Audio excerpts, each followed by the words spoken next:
Good evening, visitors. Welcome to the Australian War Memorial's last post ceremony. My name is Chris Weidenbar, and joining us today from the Royal Australian Air Force is Warrant Officer Nick Roberts. We welcome the veterans who have served, those that are still serving, and the families that love and support them. We acknowledge the members of RSL and Services Clubs Association, RSL Victoria and RSL Queensland who are watching the broadcast of this ceremony across Australia. During the ceremony, wreaths will be laid at the base of the pool of reflection by visitors and by students on behalf of the following schools. From New South Wales, Gloucester Public School. From Queensland, Mary Immaculate Primary School, Annerley, and St Pius X Catholic Primary School, Salisbury. And from Victoria, Skipton Primary School. I ask you all to please stand and join in singing the national anthem.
Thank you. Students, you may be seated.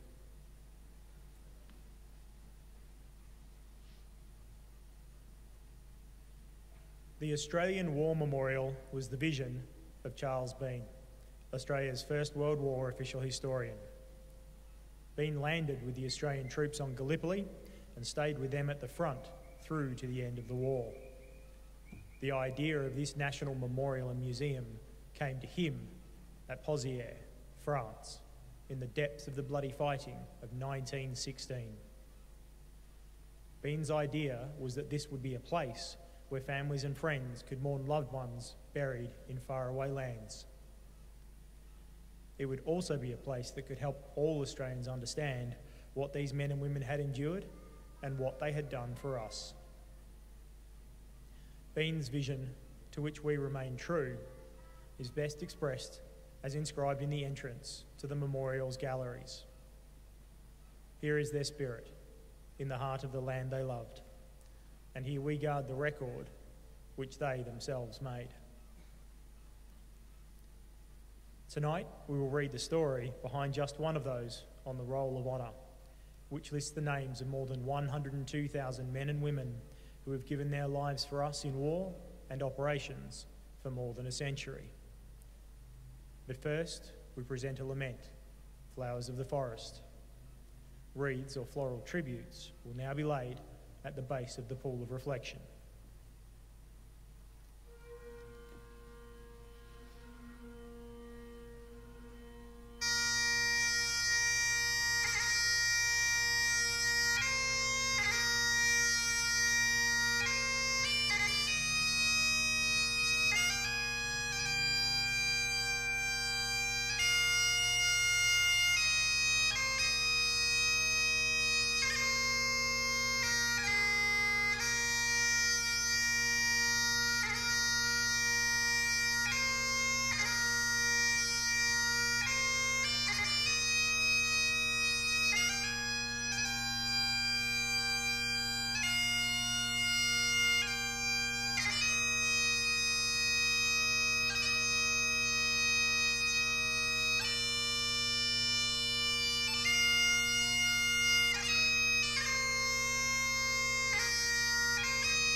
Today, we remember and pay tribute to Private Arthur George Davis. Arthur Davis was born in 1889, the eldest son of Annie and Arthur Davis of Bombala, New South Wales. Arthur grew up in Bombala, where he attended the local public school and was described by his father as a boy who always took an active interest in sport and was a noted footballer in the district. At some point, he picked up the nickname Brick, or Bricky. Arthur's parents had a difficult relationship. His father was often obliged to leave Bombala to find work, and although he returned on weekends, his mother had relationships with other men and eventually took the children and left. On at least 2 occasions, the two took each other to court, but their divorce petitions were denied. Eventually, Arthur left his mother's house and went to live with his father. He went on to study engineering, but at the outbreak of war in 1914, was working as a cordial manufacturer. Arthur Davis enlisted in the Australian Imperial Force in October 1914. He trained with the 1st Reinforcements to the 1st Battalion, first in Australia, then in Egypt. In Egypt, Davis was posted to the battalion's machine gun section. The 1st Battalion landed on Gallipoli on the 25th of April 1915 as part of the 2nd and 3rd waves.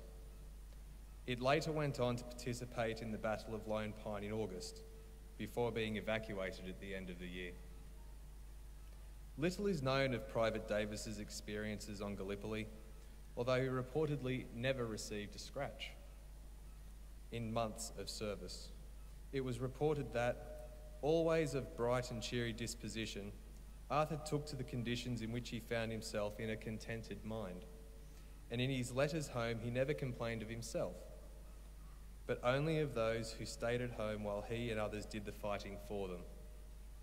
He was always confident that someday he would return to his home and his comrades. Towards the end of the year, he was sent to Lemnos for leave, spending his time with a number of mates from the Bombala district. Private Davis returned to the Gallipoli Peninsula as winter was setting in. In late November 1915, Davis was on a gun at the Tasman Post. Snow fell and was followed by freezing weather. The next day, the water used to cool Davis's gun froze in the barrel, rendering the machine gun useless. Private Davis went down to the cookhouse to get some hot water to thaw it out. On his return, he was hit by an artillery shell and was killed in the blast.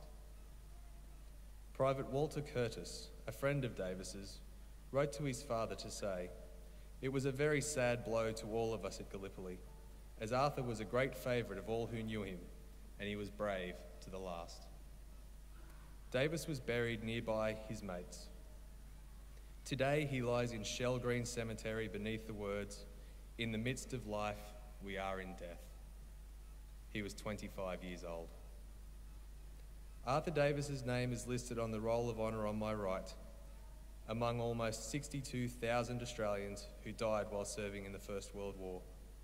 A photograph of his headstone is displayed beside the pool of reflection. This is but one of the many stories of service and sacrifice told here at the Australian War Memorial. We now remember Private Arthur George Davis, who gave his life for us, for our freedoms, in the hope of a better world.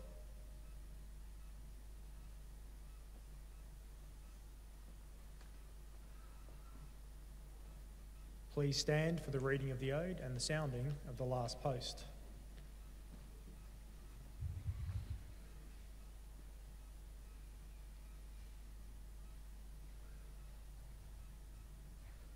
They shall grow not old, as we that are left grow old. Age shall not weary them, nor the years condemn. At the going down of the sun and in the morning, we will remember them. We will remember them.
lest we forget. Lest we forget.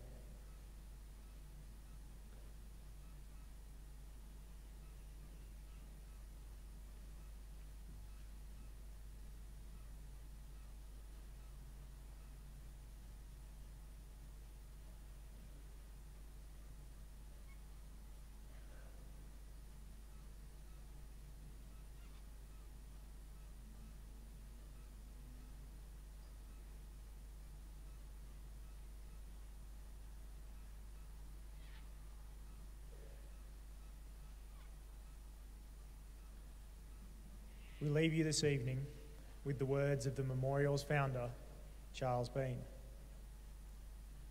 Many a man lying out there at Poziere or in the low scrub at Gallipoli, with his poor, tired senses barely working through the fever of his brain, has thought in his last moments, well, it's over.